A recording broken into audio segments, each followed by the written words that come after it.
let's venture back down TurboView's memory lane with a little R&R. Hey there, my lovely TurboGrafx 16 fans, and welcome back to another TurboView's Random Rerun. Let's take another look at a game we covered in the first half of the series, and this time, it's a 5-star gem. We have Ys Book 1 and 2, which was TurboView's episode number 50 in December of 2010. Two things I need to admit here about this particular CD-ROM. First of all, I always thought the game was called Wise. I pronounced it like that in my head whenever I read about this game. At the time, I figured it was simply a unique way of saying that they're a wise race. Well, obviously that was way wrong. But I have heard from many people over the years that they also had a unique way of pronouncing it, so at least I'm not alone. How about you guys? Do you have a similar story? Secondly, while Ys Book 1 and 2 was one of the first games released in America for the TurboGrafx CD-ROM, I did not pick up my copy or even play it until the mid-90s. After snagging my CD attachment in the winter of '91, I opted for Last Alert to be my first CD game.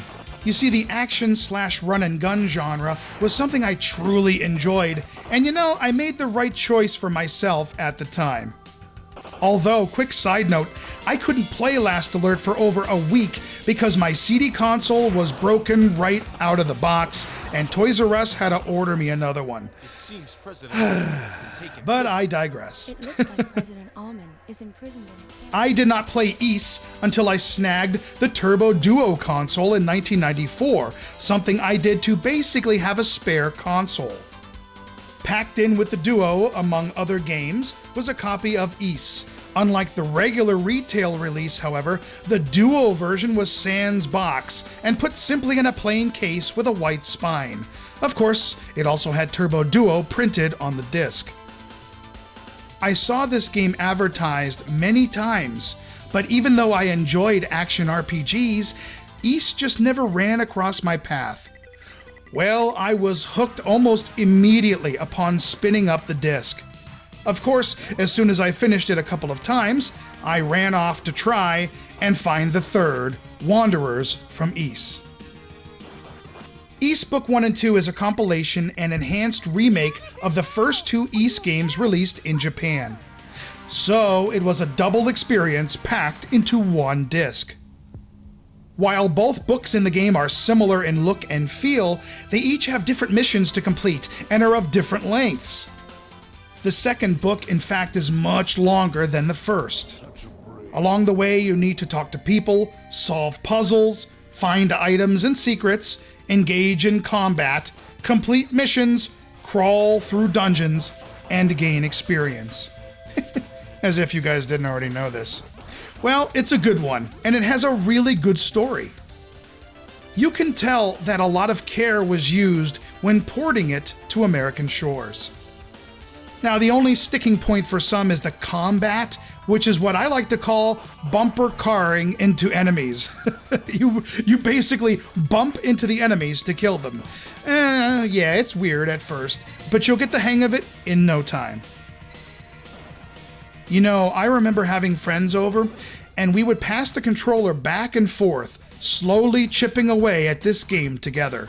That was a fun time in my life, and it's a special memory that I'll always cherish.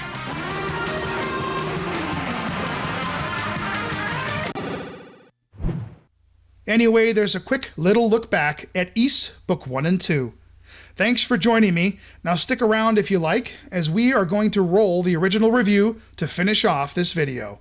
See you again on the next Random Rerun.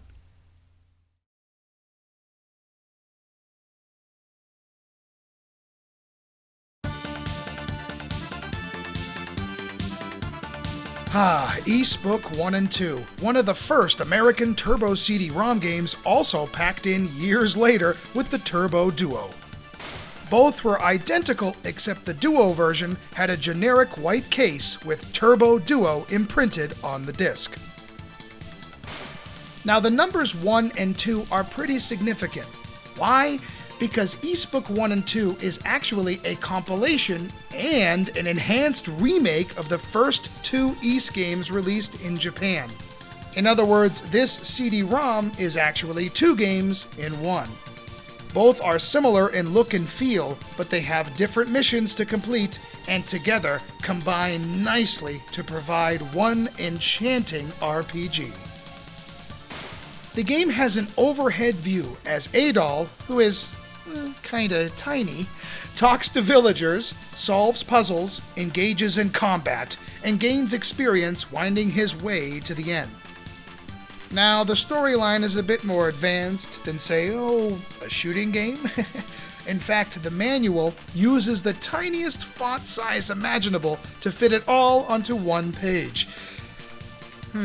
Anyone have a microscope handy? The land of Ys was once a place of beauty, ruled by goddesses, priests, and wonderful magic. However, evil appeared, and Ys began to fall into despair and even vanish. Fearing the worst for themselves, the priests wrote down the history of Ys into 6 books, passing them down to their descendants, books that were eventually hidden. It is believed that if Adol, our heroic adventurer, can return the books to statues of the old priests, peace and prosperity will finally return. The good news is, Adol believes this as well, so I guess the quest begins. In the first part of the game, Adol must find the 6 ancient books, one of which is currently retained by the evil Dark Fact. Once found, Adol then moves on to the second part, which is comprised of returning the books and destroying all evil. At the beginning, Adol gets off a giant ship and immediately meets Sarah, who takes him to her shop. This is where the talking begins. She tells him he needs to buy armor, weapons, and much more in order to complete his quest. In other words, duh. Most of the time, though, talking will actually help. There is a lot of text revealing many clues. Hell, you can even talk to trees, and guess what? They give you swords. I guess the point is, talking to anything in this game equals good. At times, a character will randomly pop up with a voice narration instead. I am truly impressed that you've made it to this lofty point. These are few and far between, but sound great. In fact, the voice acting overall is solid. I knew you had the courage to save me. But the game is not all talk. In typical RPG fashion, many items can be collected, used to open doors or chests, or even gain access to secret areas. You are also often sent on missions, such as returning a silver harmonica, ringing a bell revealing a doorway, or transforming into a goon so that this guy will let you pass over a bridge. Yeah, well, trust me, it makes sense within the context of the game. Adol will run across dungeons quite often in this quest, most of which have a cool boss at the end. You got a green reaper, a red snake, a purple ball-shooting guy, double heads, and a weird puking thing. Ew, what the hell? Some of these dungeons lead to dead ends. Ugh. Others hold a bunch of goodies, such as treasure box keys, armor rings, and of course the various books. Some even have a gimmick, such as a spotlight guiding your way, or tricky transporting mirrors that can be tricky. Now here is a part many people don't like, the combat. To attack, you run into an enemy. Literally. At first, I didn't like this style either. It seemed a tad cheesy. But there is a bit of strategy here, because attacking an enemy head-on is never good. Instead, jabbing slightly to the side or behind is the best method. While it's mostly bumper car action, you will get used to it, and I didn't really mind it in the end. In the second book, where magic items are prominent, equipping fire magic allows an attack from a distance and is a welcome change of pace. When Adol defeats an enemy, he gains experience, strength, and even gold for buying the many enhancements and magic that are available. It is super cool seeing your experience and energy bar expand after defeating large enemies. Nice. The graphics, well, they aren't bad considering it is an early CD title and overhead view. Every village and dungeon has a good look, and you can tell a lot of care went into crafting each. Now, they won't knock your socks off, but they are often bright and colorful with well-done boss animations. There are also a few great cutscenes popping up to supplement the story.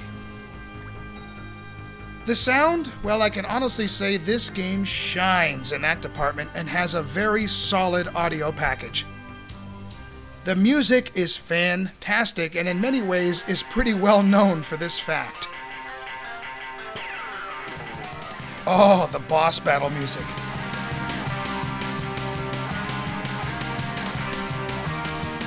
Almost all of the sound effects are pretty good and add to the atmosphere, but they are often drowned out by the excellent music. The control takes a little getting used to in terms of the attack patterns we discussed earlier. Equipping yourself, switching between magical items and armament, and navigating the menus, including changing speed or loading a saved game, is extremely quick and easy. I do wish they would allow you to speed up certain dialogue boxes, and I wish Adol could walk in more than 4 directions, but these are minor complaints, and for the most part, the game controls well. Ys Book 1 and 2 is an extremely fun and rather large adventure, with the second book being twice as long as the first. It is also addicting, and you will definitely be returning to find out how the story unravels. It has a great personality, and almost everyone in Ys has a wonderful character. It has excellent pacing overall and never seemed to slow down except for one point. The amount of backtracking toward the very end did begin to grind on my nerves, but it caused a nice build-up leading to a great conclusion, so it won me over anyway. Now, there is a lot of detail I could still go into related to this one, but like always, I try not to give everything away. Like, for example, if you stand still in the overworld areas, your energy will replenish. Therefore, I would say if it looks fun to you, definitely pick this one up. The care and attention used to both create and port over this game is evident in its precision, its great US translation, and the joy I have in playing it, which overshadows any negatives. A wonderful tale, a brave adventurer, and talkin' timber. Thumbs up.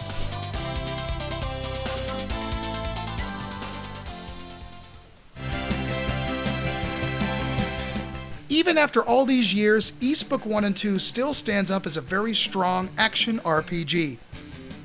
It is a lot of fun with a good look, wonderful pacing, excellent voice acting and narration, phenomenal music, and a good story that makes you want to complete it. Many of these CD-ROM games really did not demonstrate why it was a perfect technology for future gaming, but in my opinion, Ys Book 1 and 2 was one that did.